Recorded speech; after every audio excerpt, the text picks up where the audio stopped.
Mike's fresh off of getting bitten in the testicle by an ant.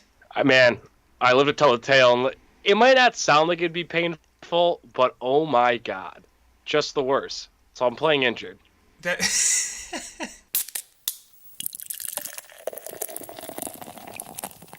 Welcome back, everybody, to episode 48 of the Movie ReBrew podcast. I'm your host, Keegan Holland, and with me is my co-host, Mike Jennison. Hi! Way too loud. Hello. There we go. Mike's fresh off of getting bitten in the testicle by an ant. Man, I live to tell the tale. And it might not sound like it'd be painful, but oh my god, just the worst. So I'm playing injured. That. That is it's a hard tale to believe. Was it a red ant? No, it was a black one. I didn't think ants bit. I didn't think they were very aggressive. Either did I until right here, right now, and it's nothing to joke with. That's tough. This is off topic, but did we stretch before basketball games? I just had that thought in the drive home from work today. I never once stretched before any sporting event in my whole entire life. Because, in football, that's a huge part of it. Before every game, you have a half-hour warm-up. Before every practice, you have a huge thing of warming up. But basketball, you kind of just show up. Is that true, dude. throughout, you played high school basketball. Did you stretch before that? No. We literally ran the minute we got there. Sprints without stretching. That's so weird. weird. Why is that? You're onto something. I think basketball players are too cool to stretch. Maybe. I don't know. I don't know why I had that thought, but that rattled me. Because, you never stretch. I feel like also gym time is so coveted in high school where you don't want to screw around with stretching. So That's true. Just get to work. I didn't play varsity basketball. Shocking, I know. I only played freshman. You couldn't hop a newspaper, so I doubt you're going to make it to varsity. I have no athleticism whatsoever. I'm a man of skill, not a man of athleticism. Straight drain, though. Yeah, I mean, I'm a decent at sports for being 5'11", white, and athletic. I get by. Well, you've been 5'11" for about 17 years. Yes, I was 5'11" at 12. Now I'm 23, and I'm still 5'11". And I probably weigh less. So. Yeah, unfortunately, that's probably true. I was a big boy. All right, Mike, so for this episode, we are, I picked my favorite. We fucked it up. Well, I messed it up. I led you astray. We were supposed to pick our favorite for our top 10 podcast. We were supposed to drink champagne for this one. But I was wrong. So this episode, we're going to drink our favorite beer. What did you pick? Or from the last year, we should say. I'm picking a ham because, for Nick Offerman in Hearts Beat Loud. That's a good choice. And we had it also, for the College Pod, and the too. College Pod, yes. Yeah.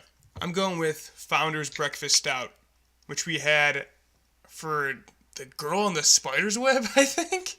Yeah, I think it was a very bad movie, but a very good beer. And yeah, it was a weird. I don't know why we did it for that, but delicious. It's malty, and it's a good time. Besides Guinness, I think it might be the prettiest beer.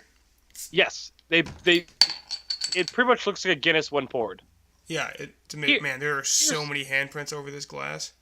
I am so out of the loop when it comes to things. What's TikTok? I think it's the new Vine. Yeah, I'm seeing some. They all look terrible. I haven't seen one thing funny yet. Have you not been on YouTube in the last 6 months? No, it's just making its rounds to Twitter, I guess. Yeah, no, they advertise before every third YouTube video. There's a weird one because usually they're just people talking over movies and songs and stuff, singing over songs. And there's this one, it's a Harry Potter one, and a girl is saying an Emma Watson Hermione line, and she looks exactly like Emma Watson. Okay, I think I saw that.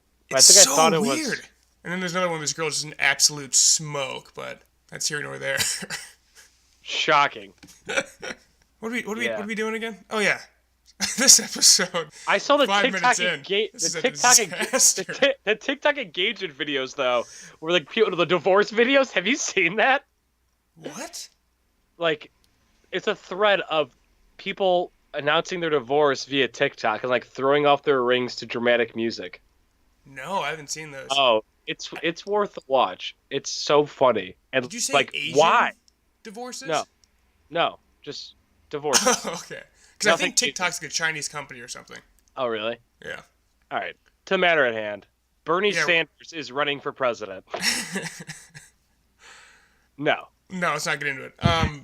Yeah, this week, since the Oscars are, at the time of this release, tonight, hopefully if I do my job right, but the Oscars suck. They never get it right. So instead, we're going to do our own award show, where we award things like Best Dance Scene, Worst Haircut, and Hottest Dad. You know, the real shit. What you guys want? Exactly. Should we do news? Yeah, I have a couple of things. Let's get into the news first. Good evening. I'm Will McAvoy. I'm Evan Baxter, and here's what's making news. Good evening. I'm Ron Burgundy, and this is what's happening in your world tonight. 2 trailers came out this week. The first one being the Rocket Man trailer. Saw it. I think it looks good. I think it looks really good. I think this will be better than Bohemian. I don't think it'll get Best Picture and shit, though. Because I just can't believe that Bohemian got that kind of praise, but I think it looks better. It's from the same guy. Same guy. He's singing in this. He looks like Elton John. And He sounds good, too. he sounds good. I think it'll be, if you like Bohemian Rhapsody, I think you're gonna like this. And I think it'll be better done. Because the Bryan Singer thing made the whole Bohemian thing a mess. And hopefully it's less corny. So, I'm feeling pretty good about this one. Plus, I love Elton John. Yeah.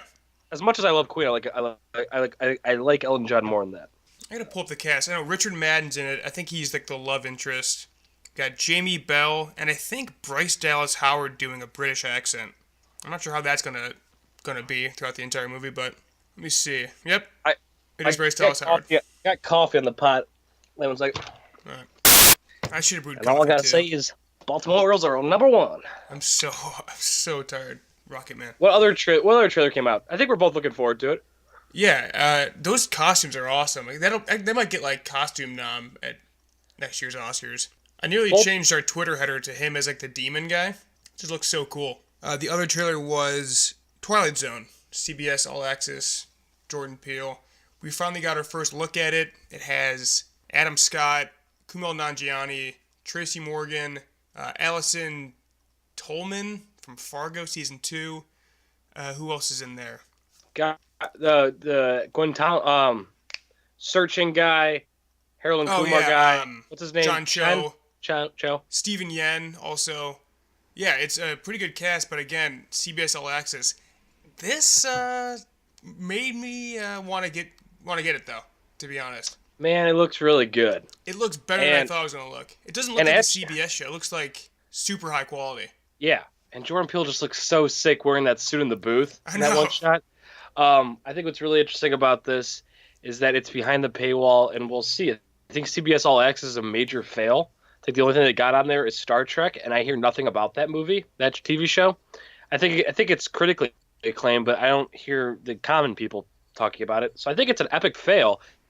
But this is something. People like sci-fi, you know. Black Mirror is popular, so basically Black Mirror is a ripoff of the original Twilight. So we'll see. This makes me want to get CBS All Access. I don't think I will though, but man, it looks really good. I might have to resort to watching this illegally. FBI, are you listening?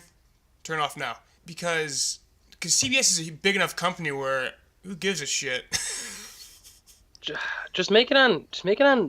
I wonder if it's like so good they'll put it on normal CBS.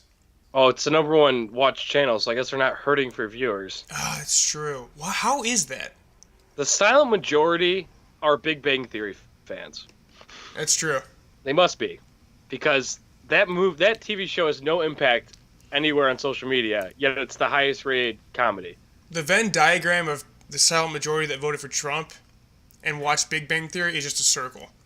Donald J. Trump, huge Big Bang Theory fan. But no, actually, I was watching the original series this weekend. Oh, yeah? First time ever. On what? Binge watching those on Netflix. Oh, I didn't know it was on there. Season 1 through 5. There's like 100 episodes on Netflix. Super freaking good. So I good. know. It is so good. Just great sci-fi. I mean, a lot of them are just like, the twist is so dumb, but I don't know, there's something about it's super charming. Yeah. For some reason, my dumb brain thought this was going to be in black and white, this series. Yeah, you're an idiot. Yep. But yeah, it looks great. High quality. Last thing of news from me. which I don't even know we should do it because every time we talk about the Oscars before the Oscars happen, I need to delete a 5-minute bit of the episode because it's not relevant after 24 hours. But Kendrick is not performing at the Oscars. Yeah, I text Ryan McDermott, our Kendrick Lamar insider, and he said, quote, yeah, man, he's just taking it easy. Make that of what you want to. Maybe a new album's coming out for Kendrick? I don't know. I think that the official excuse is scheduling conflict. There's no way that's true, though. He didn't perform at the Grammys either, and he didn't show up to it, and he was nominated for Best Album. So he might be over award shows in general. Yeah, because he lost. Damn lost to Swift. No. Both lost to Swift. Oh really? Yeah, because To Pimp a Butterfly lost did. to Swift. Okay, and Damn did too. Yeah, he feels robbed by the Grammys, maybe rightfully so. I'm sure Dougie probably thinks so, but so that's why he's not performing at the Grammys. But maybe you think that corresponds to the Oscars too? Yeah, I think he's just over award shows, which is too bad because I was looking forward to that performance. Yeah. So And I know the Academy. What are they gonna do now? Just that song will not get performed. This is gonna be the weirdest ceremony. Did you hear the rumor that Whoopi Goldberg's gonna host? They're not gonna announce it. She'll just do it. Yeah, there's a theory. I guess she's been sick from The View since she's been announced as a presenter at the Academy Awards. She's been sick. Yeah. Oh. So she hasn't been on The View. I mean, I can see it. She won the EGOT. She's hosted it 4 times, and she said in December that if the Academy asked her, she'd host for the 5th time. So. Well, I can definitely see that happening then. Here to hear first. Oh, the only bit of news I have is that Chris Hemsworth is going to play Hulk Hogan in a biopic directed by Todd Phillips. If you're not excited, I don't know why you're not. It's going to be sick. Oh, really? So you actually are excited for it? I'm not. I'm not a... What was that? WWF? WCW? I can't remember what Hogan was, but... WFC. Thank you, Brian. Brian's reading in the other room. Yeah, I'm not a huge wrestling guy. Hulk Hogan, I don't give a fuck about. And this is a weird choice, Chris Hemsworth. I mean, he's huge. But isn't Hulk Hogan like 6'10"? Yeah, Hulk Hogan's like maybe 6'9", but I mean, you could pull that off. I mean, do you care? What is Hulk Hogan's story? Is it worth I telling? don't know, but now we're gonna see. Todd Phillips, the guy that did Old School and the Hangover trilogy, and he's doing the Joker. He's doing the Joker. So I'm intrigued. Yeah, let's do this. So I mean, clearly this is him pivoting from comedy full out. Yeah, he's trying to do the McKay and the Farley. Yeah, no, I mean, Todd Phillips I don't care about. Hulk Hogan I don't care about. Interesting choice of actor. I mean, you can't really find a 6'10" actor, though, so I guess this is the best you're going to do. But, interesting. I'm pumped. Alright, I got nothing else. Hulk Hogan's 6'7". 6'7". It's like Mike. Yeah, it is like Mike. And Chris Hemsworth's 6'3". So, with your athleticism right now, if you were 6'7", how far in basketball do you get? I would have played college, but I would choose not to because being a college athlete is totally overrated. Plus, you'd probably be at like... I'd be a D3 college basketball player. You'd be like John Carroll. I wasn't a bad basketball player, so yeah, I'd be a D3 basketball player. It's just like there's a kid in my high school who was like 6'11", just total stiff. Like you give that to me with my zero athleticism, I'm making something happen with it. I'm in the gym every single day after school. You need to, you're 6'11". Yeah, but like you're like the 1%. Fucking make it work. I know being an athlete kind of sucks. It depends. Guess it depends. If you make it, dude, you're it. Set. All right, enough with high school basketball. That's the second time it's come up. 0 in our first 47 episodes. 2 in 48. Just insane. All right, let's get to the awards. And the Oscar goes to... And the Oscar goes to... This is not a joke. Moonlight has won Best Picture. So, like we mentioned, we have a couple dumb ones, but our first one I think is a really good one. I guess you don't have them in the same order I do, so you'll have to Control F and match me here. But the first one I have is... Oh, I still use paper, baby. Oh, let's go. The first one I have is Best Scene. Okay, this is a great award. The fact that we're starting off with it, whatever. Let's just go. No, it's like the Oscars where they start off with Best Supporting Actor. Yeah, it's true. Get a big one out of the way. This is one of the big 5 for us. Oh, absolutely. And for the record, I couldn't only nominate 5 in this. I have Oh, more than 5 dude. nominations. My nominations range from 1 to 18, so, buddy, it does not matter. No rules. All right. So, want me to go first? I'll go first for best scene. Best scene in a major motion picture. 8th grade chicken nuggets scene. A Star is Born when they sing Shallow for the first time on stage. Though the other one, When the Road, is just as good. First Reform Magical Mystery Tour when they float. Mandy chainsaw fight. Hereditary death scene. Crazy Rich Asian wedding scene. And Ready Player One, the Shining scene. So we have a couple carryovers. I'll give mine before we pick our winners. I have What's Up Danger from Spider-Man when Miles finally decides to take the leap of faith. The bear scene from Annihilation. Yeah. Children of the New Dawn from Mandy when she's locked in the room with all the cult leaders. Ah, that's a really, really good scene as well. The Halo jump from Mission Impossible Fallout. The pool party scene from 8th grade. The wedding from Crazy Rich Asians. Hey. The car scene from Hereditary, which I think you had as well. Yes. Different name. The ocean scene from Roma. Good. The brothel. Look at you. I know. The brothel invasion from Can You Ever Forgive Me? The snap from Avengers, and the Shining scene from Ready Player One. So The Shining scene, Ready Player One. Yeah, I know. Yeah. I totally forgot about that scene, but then I looked up in case I was missing anything because I had like the list before and top 10 scenes from the year, and I think like Variety had the Shining scene. It's an awesome scene in a very bad movie. But what's your winner, Mike? Well, before I say this, I just want to say that you have a lot of movies on there that you don't like, which is cool. I like that. So my winner, Hereditary death scene. I've never been more terrified in my life. I thought the way they handled it was awesome, and I was literally shaking in my seat. It takes a lot to scare me now in movies, but I was terrified. I will remember that scene forever. That will forever haunt me. So yes. I agree. That I said it before that it just took the air out of the theater. It's so brutal and shocking, and yeah, that's when the movie really starts to get going. It's like, oh shit, like it messed with your head a lot. I'm gonna go with terror as well for my scene, the bear scene from Annihilation. I watched it again a couple weeks ago, and my butthole was still just as tight the second time around. The way the bear refracts and has the woman's voice. It's the last thing she says before she dies, and now that's its bark basically. It's just brutal and so sad, and it's such an intense scene with Gina Rodriguez having them taped up too. It's an awesome scene and an awesome movie. Yes. I should have that in my best scene category. That is awesome. I'm surprised it wasn't, but you know. The bear from Annihilation got a knob somewhere else in this, but I just forgot about it. Fair enough. Too bad. All right, next award we have Best Shot. If you could take one single frame from a movie and hang it up on your wall, what would it be? I'll go first this time. My nominations are the Kingpin shot where it's just his head on his black body, the Miles dive as he is rising and the city is coming from the top from Spider-Man, the beach from Annihilation, a couple of them, one of them where Natalie Portman's standing and then the trees are on fire behind her, the one with the lighthouse and the comet coming in, and then the crystal trees.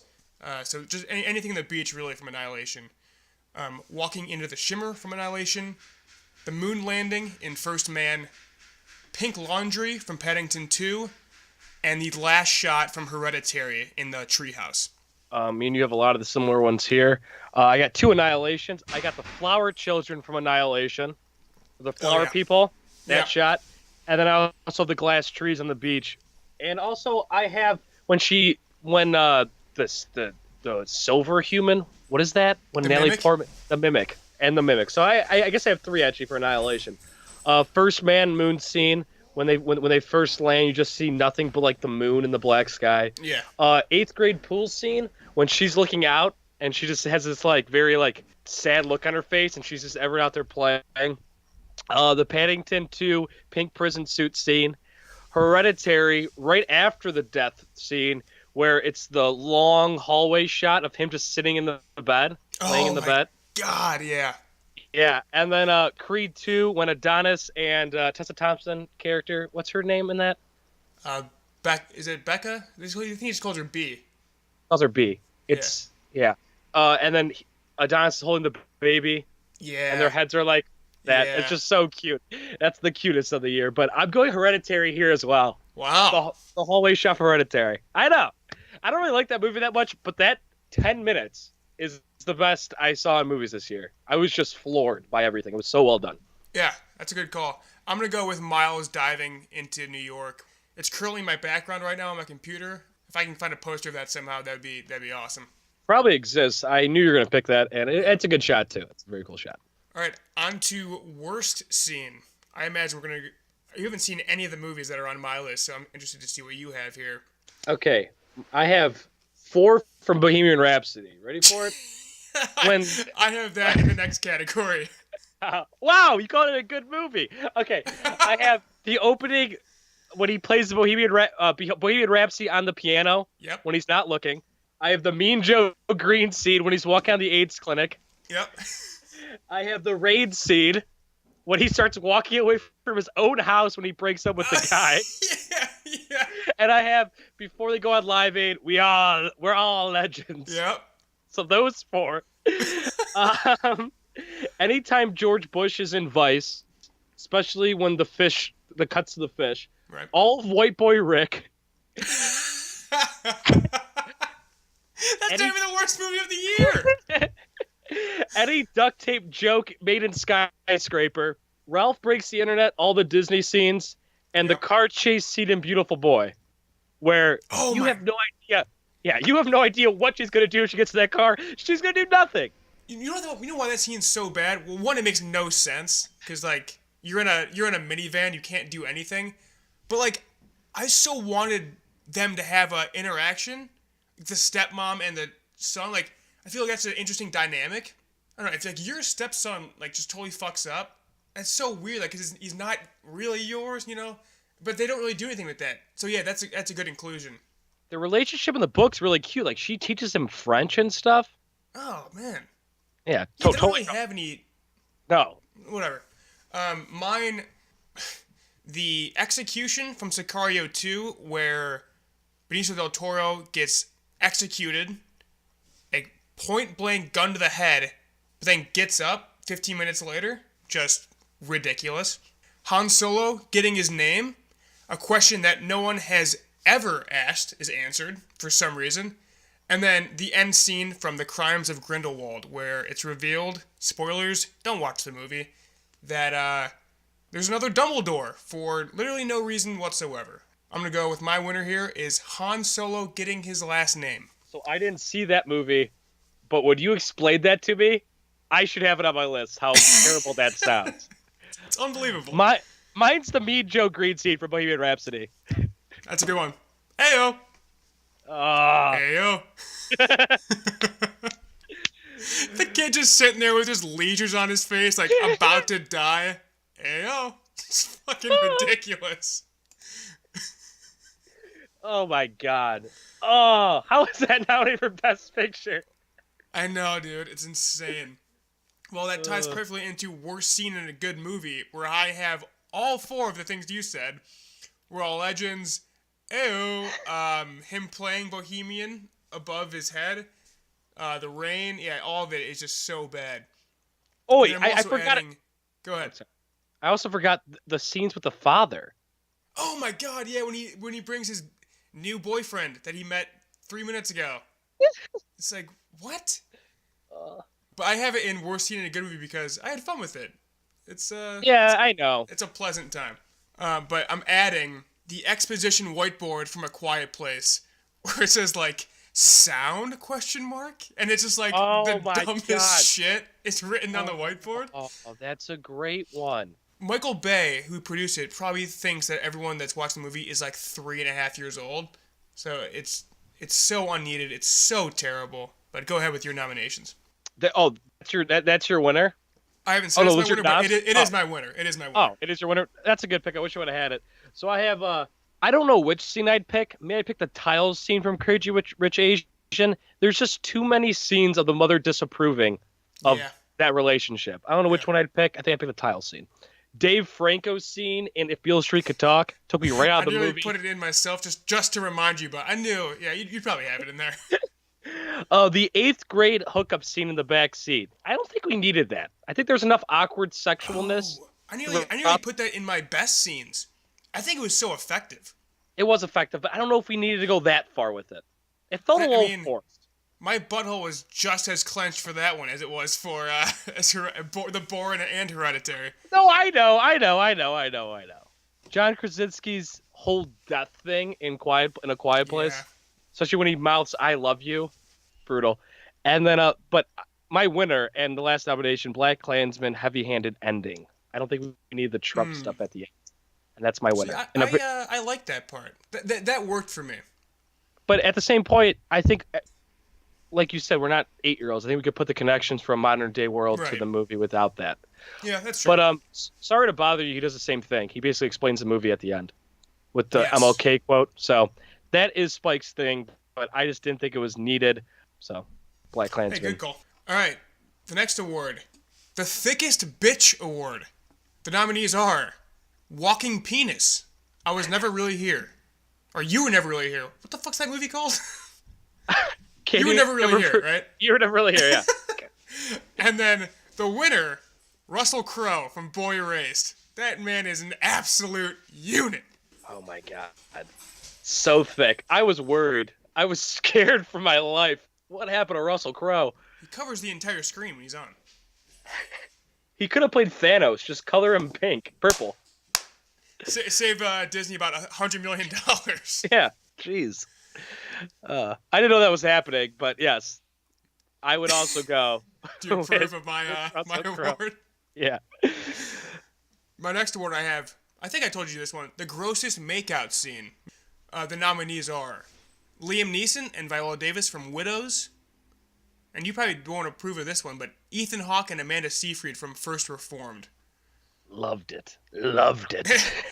The winner for me is Liam Neeson and Viola Davis. And it's funny because Michelle Rodriguez, in her defense of Liam Neeson over the last couple of weeks, she said he can't be racist because his tongue was so far down Viola's throat.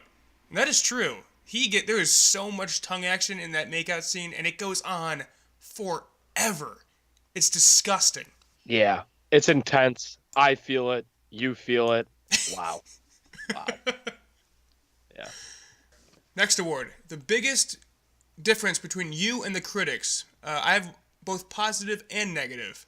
For me, the most positive is Roma. Obviously, the favorite to win Best Picture. 96% at Rotten Tomatoes. I gave it a 3, I think. Just hated it. What about you? Mine, I gave Black Panther, I think, a 7, and it's got 97% of Rotten Tomatoes. And it's a fine movie. It's a good movie. It's not a great movie. So that's mine. Yeah, good call. And then difference where I liked it and they didn't. The Girl in the Spider's Web has a 40% right now on Rotten Tomatoes. I think I gave it a 6.5. I didn't hate it. It was all right. I don't have one. All right. I think I was pretty much not too far off as far as liking something that people didn't like. Fair enough. Next one, best CGI character. I have Thanos, Paddington, and the Bear from Annihilation. I have those 3, and I also have Pooh and Venom. How about Venom? Oh my god. Not just Venom, Michelle Williams Venom, specifically. Yes. My winner is Paddington, of course. You kidding me? Same. Love the Bear. Come and get your prize. Please come on the show, Paddington. Oh my god, that'd be incredible. Oh, what a legend. The next award. That was this year? The movie that, when you go back and look at the list and go, oh, that was this year? For me, I was surprised with my winner. Because I like this movie a lot. But when I clicked, or when I searched 2018 movies, I went, oh shit, that's right. That was this year. The winner is Deadpool 2. It's a good one. Yeah. For me, I have Widows, which I saw in December, but I was going through my list like, holy shit. I totally forgot that Widows happened. Yeah. So the crazy part about both our nominees is Widows was what? late October, mid-October. I saw it in December. And yeah, well, one, it didn't come out that long ago. You saw it really recently. And then for me, Deadpool got a re-release in, like, early December. Like, you know, it should be on your mind, because it's a good movie, but I just have not thought about it at all. But So those are two good ones. But my winner here, Keegan, is Private Life. Exactly. So you picked one you didn't see last year as well. I've never even heard of this. What is this? It was a Paul Giamatti Netflix movie that I watched in October. Yes. Yeah. And you reviewed it on the show. And I reviewed it on the show. But I totally forgot that movie existed. I actually did enjoy that movie, kind of. Yeah, you rated it pretty highly. Yeah, I got an 8.5 on my spreadsheet, and I looked at it and I said, what is this movie? 8.5? Looked at it, I'm like, oh, it's the Paul Giamatti movie. So yeah, that was the winner. That's never a good sign. No, but the thing is, a lot of the ones I saw in the spring, Quiet Place, Black Panther, Isle of Dogs, they got Oscar noms, so they kind of stayed more fresh in your mind. Yeah. So. And then, yeah, last year you picked one that you hadn't seen, so I thought I'd add one this year. 1517 to Paris was this year. Came out, I think, in January this year. God. In January 2018. Directed by Clint Eastwood, so he did 2 movies in 2018. No one talks about that. Nope. It starred the actual people from the event, so I guess it was just terribly acted. All I remember from this movie was the trailer where the dude just sprints at the camera. It's like, if this is real life, you get mowed down so easily. There's like 20 rows between you and the gunman. You're dead. But yeah, that movie came out in 2018, I guess. Nuts. My next award is potentially the dumbest one of the night. Best movie with a 2-syllable female first name ending in Y featuring Andrea Rosenborough. The nominees are Nancy and Mandy. The winner? Wow. Mandy. You saw Nancy? I didn't see Nancy. Biggest regret missing. I did a really good job this year. Last year my list was so long, but I still have 7 nominees. My nominees are Destroyer, Bumblebee, Blind Spotting, Unsane, Stan and Ollie, The Miseducation of Cameron Post, and The Hate You Give. I have 5. I did much better this year, too. I have 2 Oscar movies, Eternity's Gates and The Wife, both in acting categories. I'd like to see both those before the Academy Awards. Not going to happen. Deadpool 2. I love Deadpool 1. If I wasn't in Europe when Deadpool 2 came out, I definitely would have saw it. Just never got to it. It's too bad. Stan Ollie, I think I'd really, really like that movie. But my winner is Shoplifter, the foreign movie. It was playing. It's about an Asian family. I think it's a Japanese movie, and they're a family of shoplifters.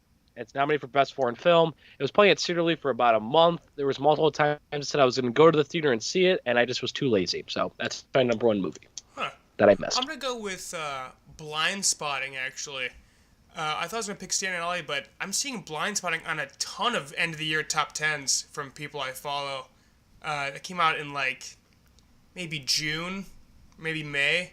But, yeah, I just got lost in the shuffle, and, yeah, it looks really good. I'll probably watch that soon, if I can. The next award, the worst haircut in film. The nominees are The Rat Tail, music teacher from 8th grade, which is a real rat tail that the guy had. 8th grade. Bo Burnham saw it and said, I have to put that in the movie. That is too ridiculous. Wow. Sylvia Hoeks with her 2nd nomination in this category from The Girl in the Spider's Web. Those dyed blonde eyebrows, not working too well. Melissa McCarthy in Can You Ever Forgive Me? Richard E. Grant when he's unkempt in Can You Ever Forgive Me? When he puts it together, he looks really good, but normally his hair is god-awful. And then my winner, Willem Dafoe from Aquaman. Just a miserable bun. Tight as hell, just yikes. So I have Claire Foy here twice for Spider's Web and First Man. Yeah, good call. I have Amy Adams from Vice, which is a bad look. Yeah. And then I have Melissa the times, McCarthy. I have Melissa McCarthy from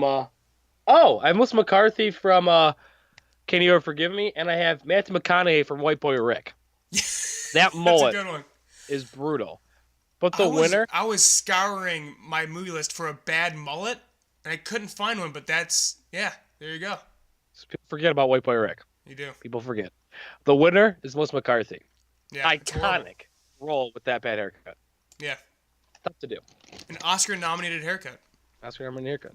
Worst sequel: Fantastic Beasts: The Crimes of Grindelwald, The Girl in the Spider's Web, Sicario 2: Day of the Soldado, and The Predator. What do you got? I got Wreck-It Ralph 2 and the girl in the spider's web. I know your winner. My winner? Yeah. Wreck-It Ralph 2. What? Girl in the Spider's Web is fucking awful, but I had no high hopes for that. I think she That's thought true. Wreck-It Ralph 2 was going to be pretty good. It was fine, but I don't want to give it credit, so I'm going to pick that. All right. I'm going to go with Fantastic Beasts: The Crimes of Grindelwald. You hate that movie. It's also up for worst movie of the year. It's fucking terrible. This series had potential, but now I think J.K. Rowling has to step away from it. She cannot write screenplays. It's dog shit. And then Sicario 2 is the same way why you didn't care for Spider's Web. I didn't really care for it. That's the thing. Yeah. No The only reason I expectations saw it is whatsoever. the only reason I saw it because it was a slow period of movies and we had to see something. Right. Most deserving of a sequel. I got Paddington, A Quiet Place, Overlord, and Won't You Be My Neighbor, because that means that there's another good soul in this world if we get a sequel to Won't You Be My Neighbor. And that's all I can hope for. Oh, that's cute. My most deserving of a sequel, I only got 3 on here. Okay. 8th grade? I'd do it again in high school. Yeah, good call. Hearts beat loud. I just want to hear more music from them for those two. And then Sorry to Bother You. And my winner is Sorry to Bother You. Interesting where they would take that with the horses. Yeah, that'd be interesting. 8th grade, I think that could work. I mean, because high school could be just as brutal for someone. Yeah, let's see where that chicken dinner goes. That chicken nuggets dinner goes. That's true. Love. I went with A Quiet Place. I could see them doing a Ooh. Aliens kind of thing, where they go bigger scale with it. So yeah, that's my winner. Worst movie. Do you have this? I do, and I have 3 noms. Okay, I have 5 noms. My nominees are Fantastic Beasts: The Crimes of Grindelwald, Kin, Vice, Sicario 2, and Roma. It got best scene though. No. Nominated for Best Scene. I know. Wait, is Roma the winner? Or did you not pick your winner? No, for I worst haven't picked my movie? winner yet. My worst movies. I got 3 here: Beautiful Boy, The Girls in the Spider's Web, and White Boy Rick. The plural girls in the spider's web. What's your third one? I'm sorry. White Boy Rick. White Boy Rick. Okay. My winner is Kin, because it's based on a short that is basically an ad for a movie, and the movie is just an attempt to make a franchise. So it's not even a movie. It's really fucking terrible. I'll bring it up again later because it has another nomination. So, what about you? When you talked about Kid on the podcast, you said, "I'll never talk about this movie ever again." And he said, "Wait, I'll probably talk about when I talk about the worst movie of the year." For me, it was just such a massive disappointment. 2 of my favorite actors, I read the book, and I hated it. I hate it. Beautiful Boy. Oh, so bad. It's bad. I think we agreed a couple times this year, but nothing more so than that movie. I think we both give it a 4. Give it a 4. It's really quite terrible. It should have been on my list here, but these 5 happen to beat it out. You know what's interesting? And I kind of wish I would have put it on this. That was this year, and I almost did. Halloween. Yeah. I mean, I don't for hate a that movie that though. made so much money, totally forgot. I think it's okay though. Oh, I don't think it's a bad movie. Yeah. Well, I guess like Deadpool won for me, so it could have gotten the nom. But Deadpool was just like I was like flabbergasted that it came out this year. I have a new award. Okay. Your favorite podcast episode we recorded this year. Wow. My nominees are the college episode, the year in movies episode, and a Star is Born episode. And the winner is college episode. Was it Stars Born just me and you? Yeah, but it was Star is Born, so it was fun to talk. College pod where Keegan literally blacked out and fell, and Cody fell off the bed. Can't beat it. I wasn't ready for this. I would probably go to top 10. I always love doing the top 10s. Top 10's always a good time. Best performance by a stand-up comedian. There's a couple good ones this year. We have Sebastian Maniscalco from Green Book, Bill Burr from The Front Runner, Andrew Dice Clay from A Star is Born, and Dave Chappelle from A Star is Born. I have another one. Keegan sent me the noms for this one because it was a limited category. I have Little Rel from Bird Box. Oh, there you go. Yeah. My winner is Sebastian Maniscalco from Green Book. That was the Lead Pipe Lock. Oh, yeah, that was, absolutely. That was Shallow winning Best Original Song and these awards. Mine is Andrew Dice Clay from A Star Is Born. I didn't realize it was him. Yeah, he's very, very good in it. He is very good. So he's retiring from movies after that because Good one to go out on. he'll never be anything better than that, which is probably true. Yeah, no, that's not that hard to be true. Yeah. Best real life couple. You couldn't come up with anything. I have 4. I might pick one of your noms then. That's fair. Nick Jonas and Priyanka Chopra. I think they got engaged and dated over the course of like 6 months and then got married. I thought it was a very shotgun thing. It was Good quick. for them. 10-year difference, I think, too. Remy Malek and Lucy Boynton. Chris Pratt and Katherine Schwarzenegger. Pete Davidson and Ariana Grande. Rest in peace. My winner, Remy Malek and Lucy Boynton. They met on the set of Bohemian Rhapsody, and I love them both. I was wondering if you knew that. I heard that this week. My brother told me. I'll pick that one too. Yeah, I'm upset about it, but, whatever. She'll come up later. Oh, she will come up later. We know. And then you have Best On-Screen Couple. On-Screen Couple. The nominees are Lady Gaga and Bradley Cooper from A Star Is Born. The couple from A Beale Street Could Talk. The chicken figure guy and Ellie Fisher from 8th grade. Elsie Fisher from 8th grade. Creed 2. Adonis and Bianca. Ugh, so good. And the Cold War couple. And the winner is If Beale Street Could Talk. I'm with you on that one. I do not have my own nominees, but those are probably the 5 I'd nominate as well. And yeah, If Beale Street Could Talk. Maybe my favorite couple of all time. Actually, if I could add one more, it would be Constance Wu and Henry Golding from Crazy Rich Asians. They're awesome. Yeah. But no, If Beale Street for sure takes it. Well, here's the thing. Adonis and Bianca might be my favorite movie couple of all time. It's up there, top 5 for sure. But it's the second one. Yeah. So I'm going Beale Street. Because I didn't know either of those actors, and they totally wowed me. Best movie set somewhere we went this summer. The nominees are Mission Impossible Fallout. I would say Mary we Poppins should do this. Returns, Paddington 2. And the winner, because they go to 2 places and one very specific place, Mission Impossible Fallout. Tate Moder. Okay, I will also add Cold War. They're in Prague and Paris. Oh, nice. To that. And, yeah, you kind of have to pick the one that shows Tate, right? I'd also go MI6 on that one. MI6? We could also throw Christopher Robin, too. That also takes place in London. Nice. Mission Impossible with the sweep. All right, we're now on to some of our bigger ones. The Damon, in honor of Matt Damon, the king of the cameo. These are the best cameos from this year. We have Matt Damon from Unsane. I haven't seen it, but I knew he had one this year. Brad Pitt, Deadpool 2. Oscar Isaac, Spider-Man Into the Spider-Verse. Darth Maul, Solo. Michael B. Jordan, Kin. And I guess this counts, who knows, Sam Jackson from Avengers. Keegan, you forgot one. Wolf Blitzer and MI6. Oh, shit, that's a good one. Damn. And that's my winner. It's Wolf Blitzer and MI6. Choice. Yeah, the MI6 opening scene is excellent, and having Wolf for sure helps that. So you haven't seen Mission Impossible before this? No, I haven't. But I was watching MI6, and I said we should do the David just because I loved that so much. I want to retroactively give that scene actually Best Scene nomination. Yeah. I love that scene was awesome. That scene's awesome. So in Mission Impossible, masks are huge. People rip off masks and they're fake people all the time. So I mean, you love the scene clearly. Did it throw you off at all? Oh, absolutely. I was totally I didn't know that they rip off masks at all. Yeah, no, that's a huge part of that franchise. So it probably wasn't as good for you. You probably expected it not to be Wolf Blitzer. Well, I was still caught off guard, but yeah, that's one of the best uses of masks in that entire series. That scene's amazing.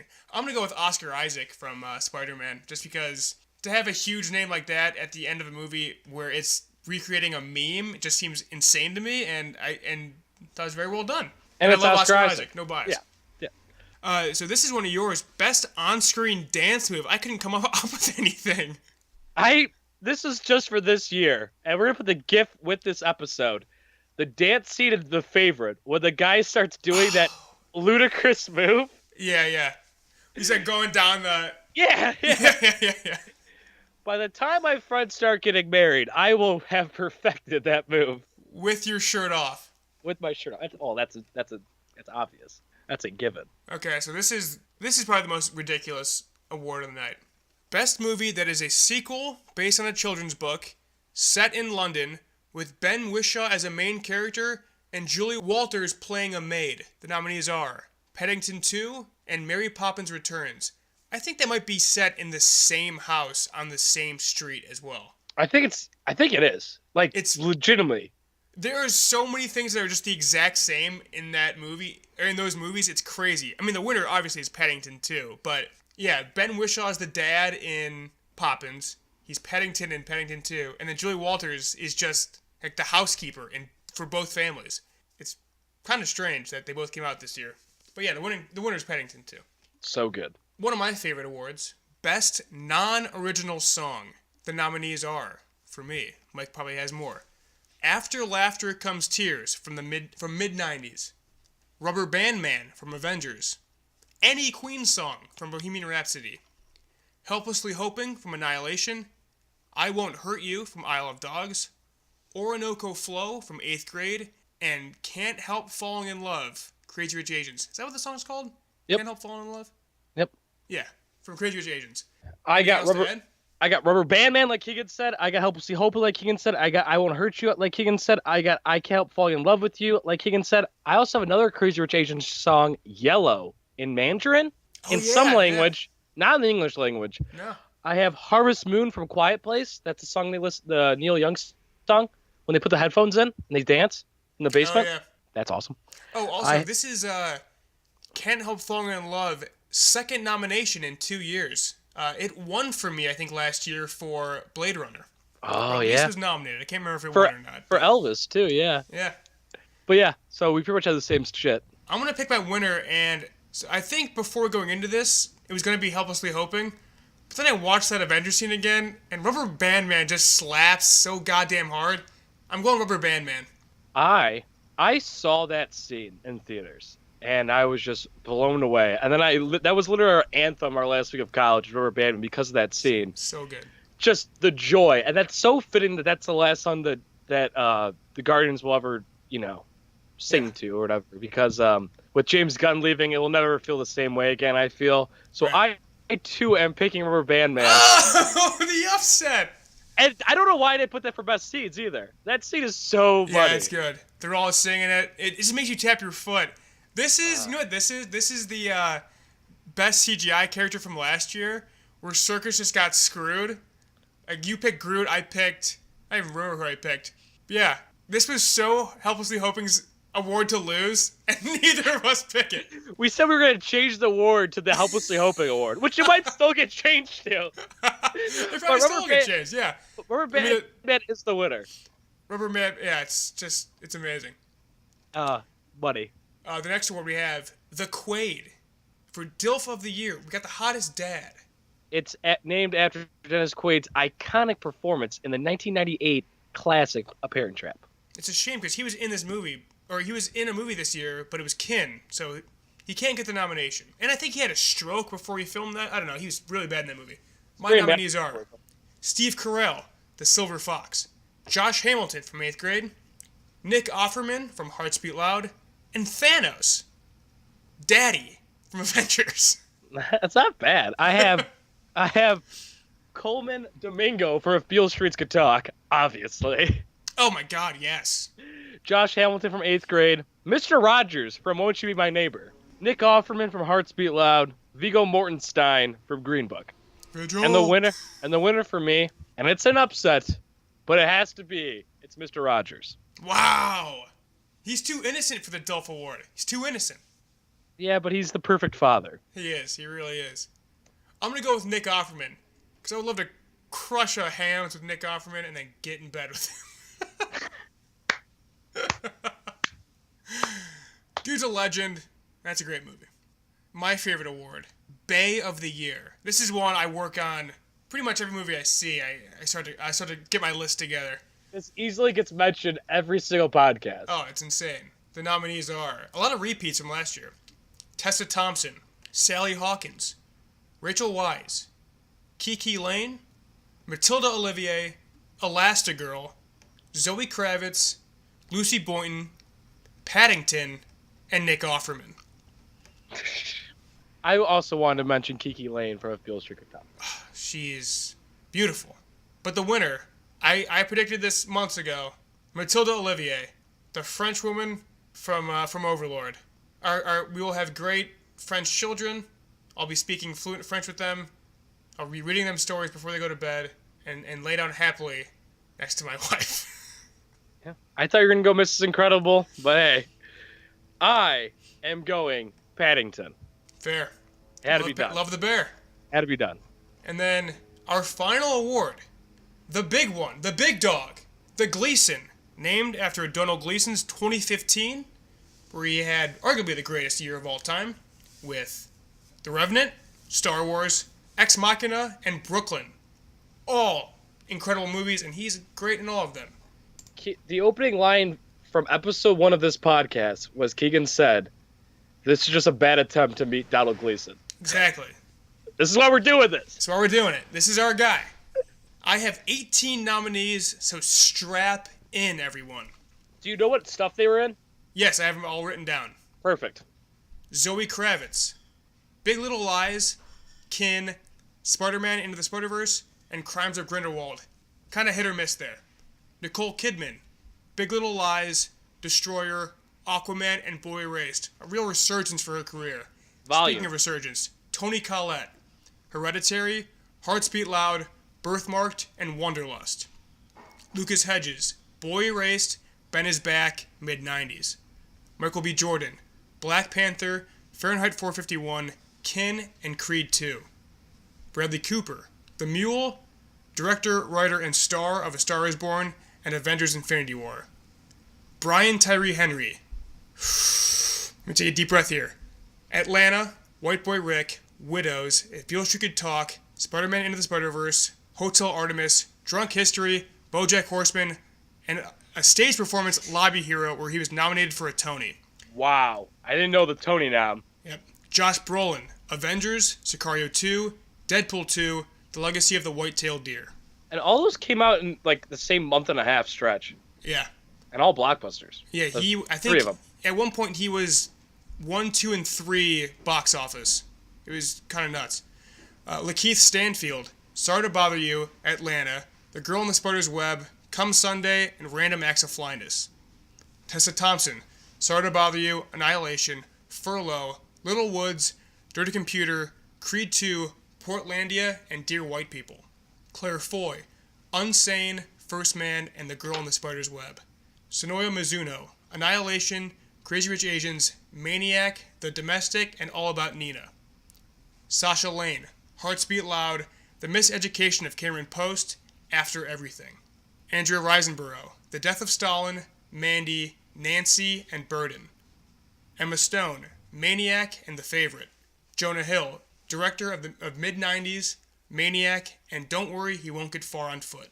Angela Bassett, Black Panther, Mission Impossible Fallout, Bumblebee, 911, and American Horror Story Apocalypse. And finally, Spider-Man, Avengers, Spider-Man PS4, and Into the Spider-Verse. So a lot of people will look back on 2018 and say, wow, that may be the best year of my career. Going into this, I had one person at the front of my mind that I think would win it. And as I was doing research, I thought, oh, maybe he won't win it. But then once I got to him, I'm like, oh, no, this is an absolute lock for this specific person. But I'll let you get your thoughts out here first. Well, I think that there's 3 real people here. I think it's Brian Tyree Henry. I think it's Tessa Thompson. I think it's Bradley Cooper. Bradley Cooper does 3 completely different roles. Didn't see the Mule, but he's supporting. He's playing alongside a legend, and it's like, it's Clint Eastwood's time to shine. He's playing a voice, Rocket, in Avengers, and then he's directing, starring, singing, writing, producing in A Star is Born. Tessa Thompson is in Creed 2, Sorry to Bother You, and Annihilation. All 3 very, very, very different movies. A sports movie, sci-fi movie. Sorry to Bother You is, I guess, sci-fi? Yeah, I don't know what to think. Sorry to Bother You. And then Brian Tyree Henry is the volume guy but at the same time, he's very memorable in most of his roles. Even still, he steals a lot of scenes, especially in Widows and If Beale Streets Could Talk. I haven't seen Annihilation. I didn't see that thing he was nominated for a Tony, but that is insane. That You haven't seen Atlanta. Haven't seen Atlanta. When I say Annihilation, Annihilation, yeah. You can go, Keegan, if you got something to add.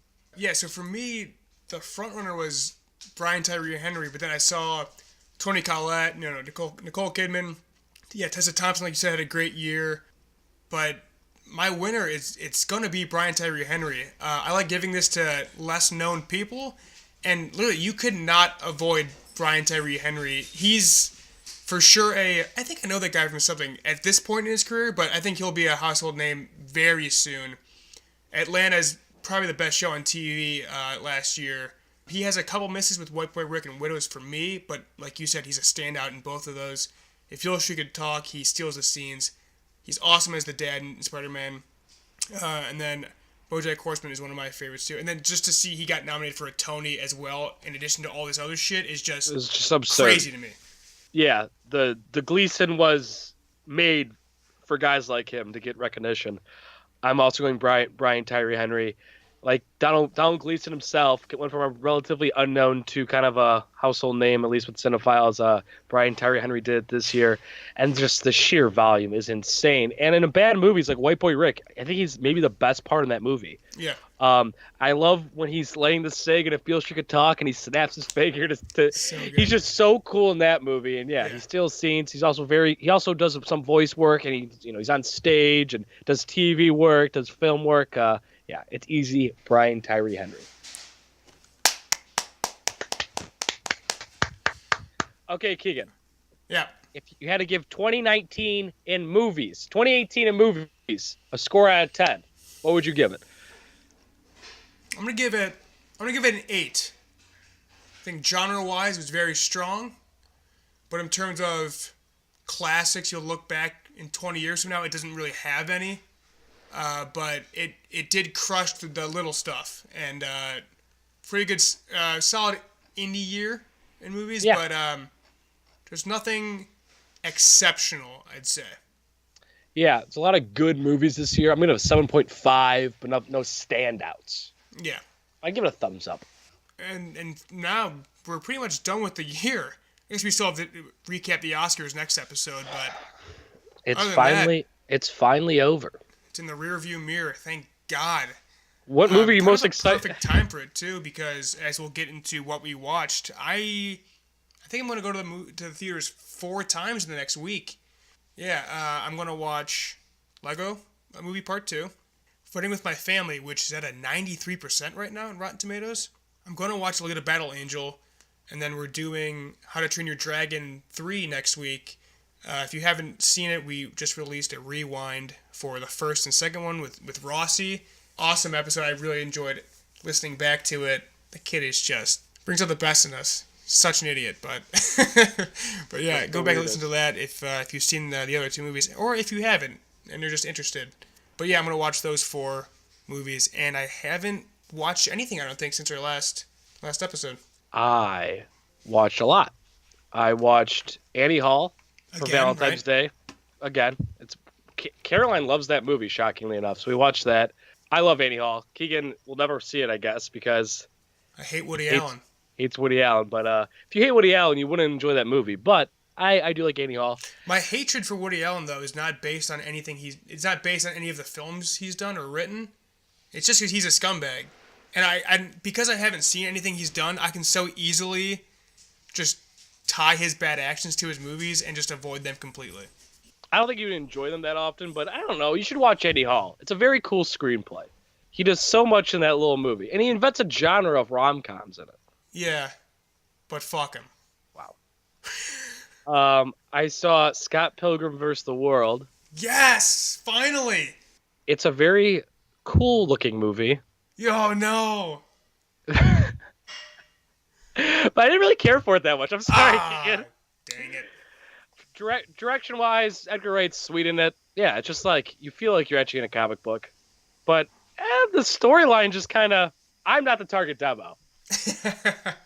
It was just so like, I felt like I was at an arm's length of the movie the whole entire time. The characters are just weird. characters were just weird. What's what's it based off of? based on a comic book. What are they, karate people? No, it's just like, I don't know. I don't know. I'm sorry, Keegan. No, that's fine. Yeah, it's definitely his most out there movie. It's definitely a Edgar Wright style movie, but it's not an Edgar Wright substance movie, I don't think. Probably because it's adapted. The only thing he ever did is Yeah, adapted. yeah. I love that movie. It's behind the Cornetto trilogy movies, obviously, but then it's 4 for me, and then Baby Driver. But I mean, that's saying. I mean, they're all still super highly rated for me. Yeah, I love that movie a lot. Yeah. And then I saw a lot of what were we talking about? Twilight Zone. Decent amount of Twilight Zone. And and I also saw the best animated shorts. Best live action shorts.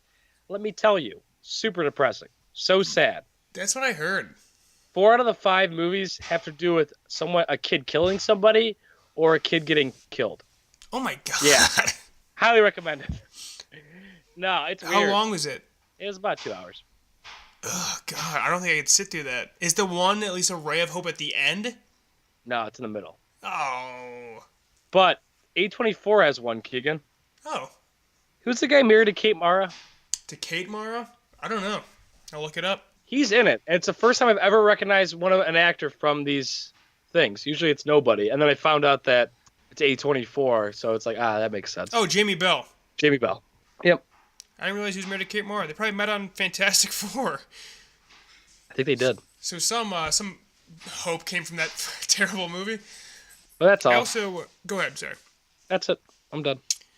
I also beat Titanfall 2. It was like $4.50 on the Xbox store. It's like 6 hours. It's from the guys that made Call of Duty Modern Warfare. You played that, right? Yeah. Awesome game and an awesome campaign in a franchise that usually just doesn't have an awesome campaign. And then they went on to do Titanfall, and it's so good. The story's shithouse, but just like the mechanics of it are a ton of fun. It's constantly changing. And then I've been still playing Apex, and I'm shit at that game. Oh. I don't know how you get good at that stuff. Like people that played Fortnite blows my mind. I'm so bad at those kind of games. I should mention that 8th grade won the Writers Guild Best Original Screenplay. It did, which is crazy. And Bo Burnham went up there and said, "Hey, to all my nominees, enjoy the Oscars." Dude's a genius. He always knows what to say. Yeah, it's such a shame it's not getting recognized by the Academy. But again, a shame. This is why we do this episode, because the Academy blows. Academy does blow. Out of touch, old people. Also, God of War Keegan won Best Video Game Screenplay. As it should have. Whatchamacallit wasn't even nominated. Super well written and incredibly directed. Red Dead was nominated too? Red Dead wasn't nominated. Was not nominated. There was 5 video games nominated. Red Dead was not nominated. Because it was a bloated story that went on for way too long. He yells in the distance as he backs away slowly. I haven't heard much from Red Dead after it came out, though. I think it disappointed. It's a hard sell, man. It's a real hard sell. But people love it, so. All right. That's it for us. Next week we'll be doing the Oscars recap and then also having Jacob Rossi back on to cover How to Train Your Dragon 3. I'm excited for that because he's always a good time. Anything else to add, Mike? 2018 in movies is over. I'm excited. Time to move on. I'm excited to get back to the theater. It's been too long. It's been like a month. We got some good stuff coming on the horizon. Some exciting stuff. Yeah. Subscribe on iTunes, SoundCloud, and YouTube. Follow us at movie_rebrew. Me at Cashmere Keegan. Mike at _Oglebay. Thanks for listening. We'll see you next week. Bye. Gucci. You're so inconsistent with that.